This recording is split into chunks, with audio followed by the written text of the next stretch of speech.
এয়া মই শুকান মাছৰ এটা চাটনি বনাবলৈ লৈছোঁ জুইতে। প্ৰথমে বিলাহীকেইটা অলপমান মই এনেকৈ ফ্ৰাই কৰি লৈছোঁ। আপোনালোকে এনেকৈ বনায়নে? মই যেনেদৰে বনাম আপোনালোকে সম্পূৰ্ণকৈ চাব দেই। মই এনেদৰে বনাওঁ শুকান মাছৰ চাটনি। অকণমান শুকান মাছ আছিলে তাৰে বোলো চাটনি বনাওঁ সেইবুলিয়ে জুই ধৰিছোঁ। ঠাণ্ডা বতৰ, জুইত বনাই ভাল লাগিছে। বিলাহীকেইটা প্ৰথমে অলপ গৰম কৰি লৈছোঁ।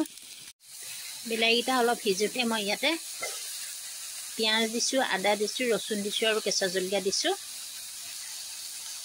যিহেতু চাটনি বুলিলে অকণমান জ্বলা লাগিব, সেয়েহে মই জলকীয়াও ইয়াত দি দিছোঁ। অলপ গৰম কৰি ল'ম, বেছি গৰম নকৰোঁ।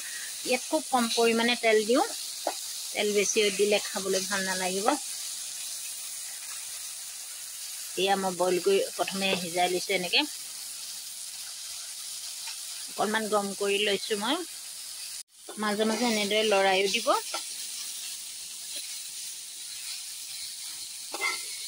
লৰাই থাকিব, তেতিয়া দুই চাইডে ভালদৰে সিজিব। এইখিনি প্ৰায় হৈ গৈছে, বৰ বেছি ভাজিব নালাগে।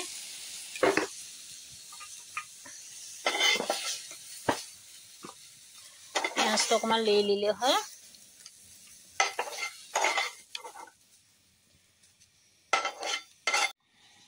শুকান মাছ কুকাৰত মই এনেকৈ বেছি নহয় 2জনমান আছিলে বইল কৰি লৈছোঁ।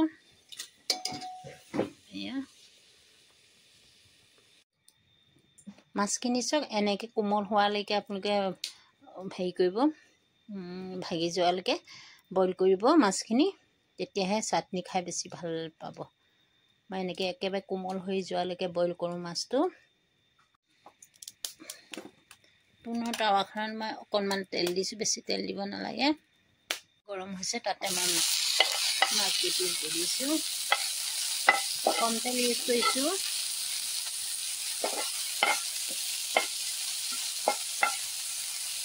বইল কৰি লৈছোঁ মাছখিনি। তাৰপিছত অকণমান তেলত মই এনেকৈ ফ্ৰাই কৰি ল'ম। ইয়াতে মই অকণমান হালধি দিছোঁ, বেছি নহয়, খুব কম পৰিমাণে, আৰু অকণমান নিমখ দি দিছোঁ। ভালদৰে লৰাই দিম এতিয়া। এয়া চাওক, মাছখিনি ফ্ৰাই কৰা হৈ গৈছে। এনেকুৱা ৰং এটা আহিব লাগে, মচমচীয়া টাইপৰ হ'ব লাগে, তেতিয়া চাটনিটো খাই বেছি ভাল লাগে। মই ইয়াতে যিখিনি মই ফ্ৰাই কৰি থৈছিলোঁ প্ৰথমে যে বিলাহী, পিঁয়াজ, আদা, ৰচুন, সেইখিনিও মই দি দিছোঁ। ইয়াতে অলপমান গৰম কৰি লৈছোঁ। সেইখিনিও লগতে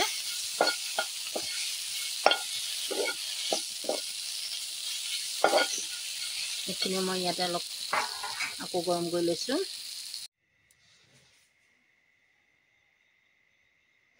এইখিনি হৈ গ'ল। এতিয়া মই মিক্সাৰ জাৰত পিচিম এইখিনি। লগতে মই অলপ ধনিয়াও দি দিম, ইয়াতে ধনিয়া দি পিচিম। এয়া মোৰ আজি চাটনি ৰেডি হৈ গ'ল শুকান মাছৰ। আপোনালোকে এনেদৰে বনাই খাবচোন, ইমান ভাল লাগে খাবলৈ।